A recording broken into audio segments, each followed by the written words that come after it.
Hey guys, welcome back to another video, and today's video I wanted to talk about the implications of cardio post workout and what are the consequences and considerations that we should take on board with our recovery capabilities, our ability to grow muscle and our ability to lose fat with cardio implemented in post workout.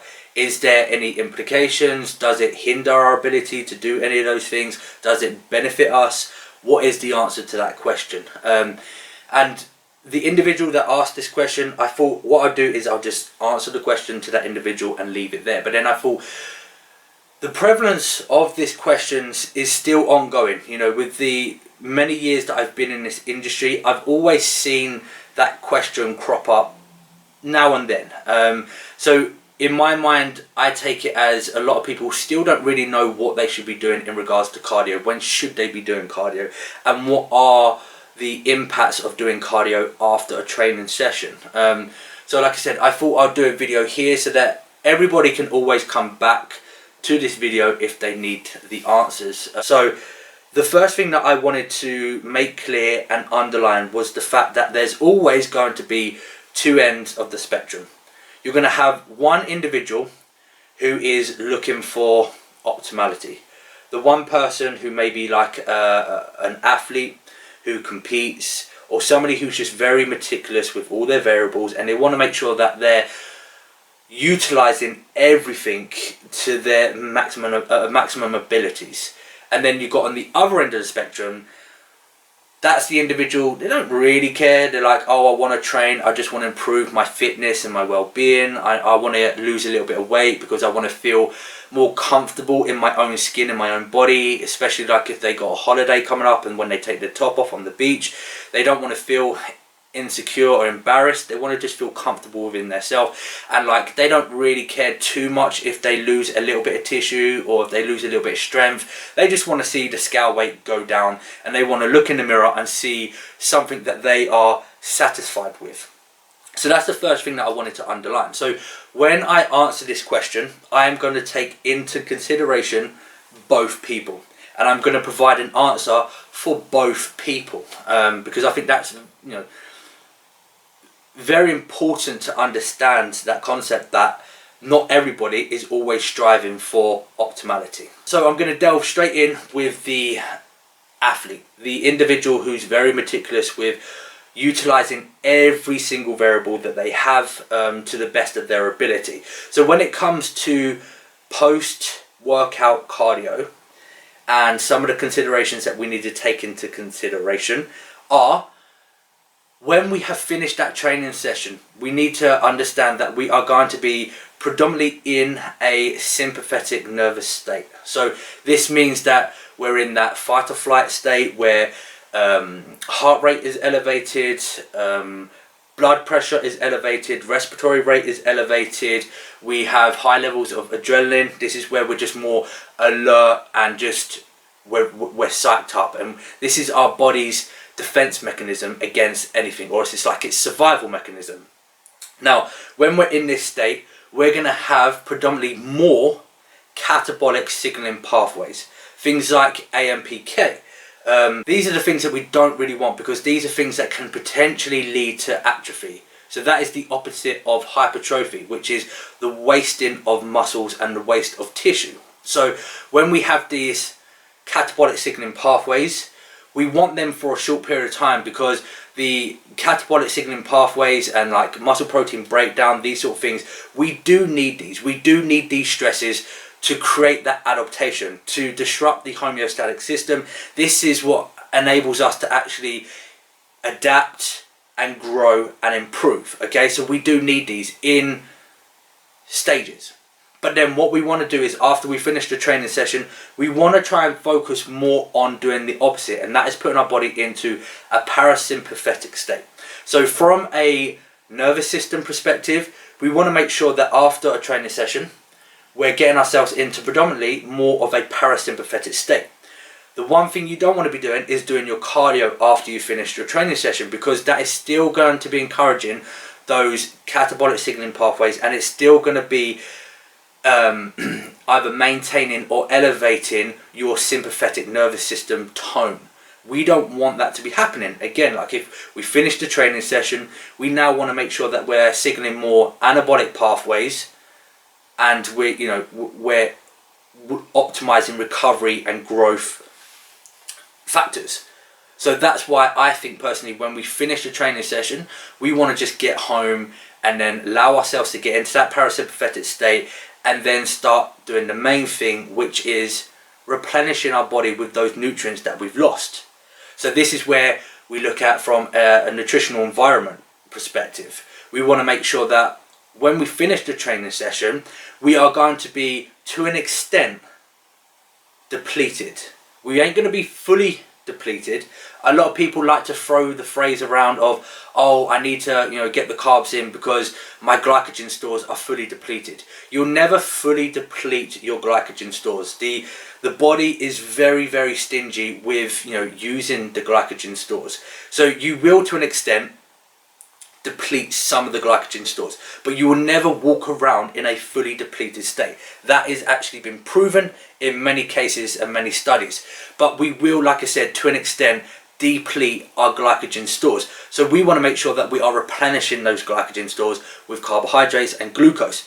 Same for amino acids. We've now created that muscle protein breakdown, so we've been breaking down the muscles from the mechanical tension during the training session, obviously providing that the intensity was there in your training session in the first place.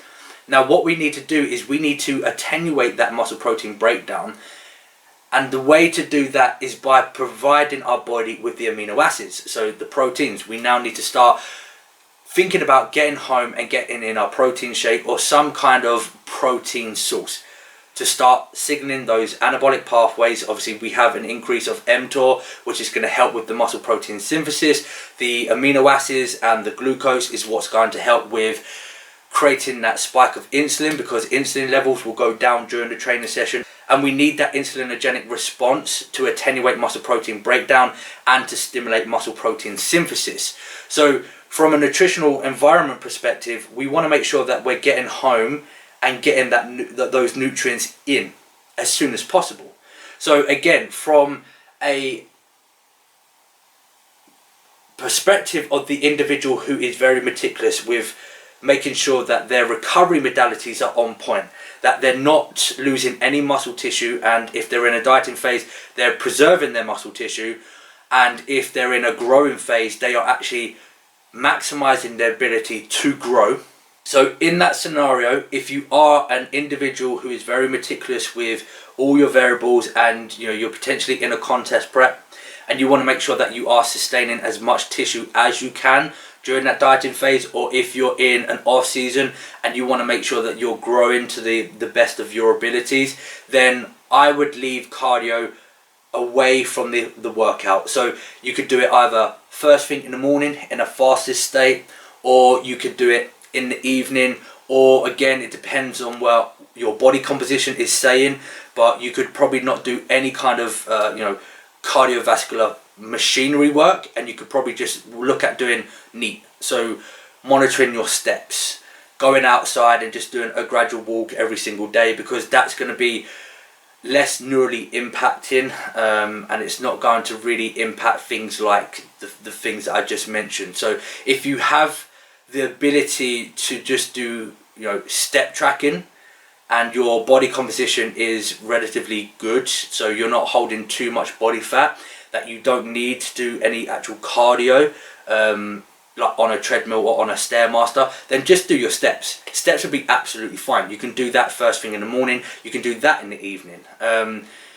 But let's say in regards to the actual training and doing post cardio, I would say avoid it, especially if you're in a contest prep. If you can, if you're in a contest prep and you can actually get away with doing your cardio first thing in the morning, do it. If that means you've got to get up an extra half hour earlier or an hour earlier, then do so. If you're that individual who wants to optimize everything and make sure that you're preserving as much tissue as you can during that contest prep, then that's what I would do, and that is actually what I am doing in this contest prep. Now, going over to the other end of the spectrum, if you're just that individual who's not too bothered about if you lose body fat or if you lose muscle tissue and you're not really too fussed about tracking everything and being meticulous with everything, and you just want to feel better within yourself and you just want to lose a little bit of overall body weight, and you're not striving for that lean, conditioned, ripped jack look, then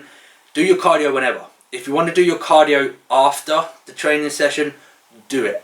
If you want to do your cardio first thing in the morning because it gets out of the way with and it gets you ready and prepared for the day, then do it in the morning. If you want to do it, during the day, so if you work up in London and in an office, but there's a nearby gym, and in your lunch break you want to go and do your cardio, then do it then. If you want to do your cardio in the evening after you've finished your day, do it then. It doesn't really matter if you're that individual, and in the grand scheme of things, it doesn't actually matter regardless. Okay, so even if you are that individual who's very meticulous with tracking everything and optimizing everything, it doesn't actually matter. If you really think about it, it doesn't really matter. Just do your cardio whenever. At the end of the day, we know that we just need to create that calorie deficit if we're in a dieting phase, and if we're just trying to optimize like our health, then just get the cardio done. But if you're that individual who really wants to optimize everything, these are just things that you can take into consideration. If you're the individual who just wants to lose a bit of weight because you've got a holiday coming up and you want to be able to feel comfortable when you take your t-shirt off, do your cardio whenever. The thing is we got to stop overcomplicating things, and we got to stop reading between the lines. Okay, I've given some some scientific benefits of why to do cardio later and away from the training. But as I said, the grand scheme of things, it doesn't really matter. But if you are one of those individuals who enjoy like the science behind things and how to utilize things to the best of our abilities and how to optimize everything, then fair dues, that's what you enjoy doing. I personally am one of those individuals who likes to find the science behind certain things and find ways that I can optimize what I'm trying to achieve. And that's just because I enjoy doing that. But that's not to say that everybody has to do it.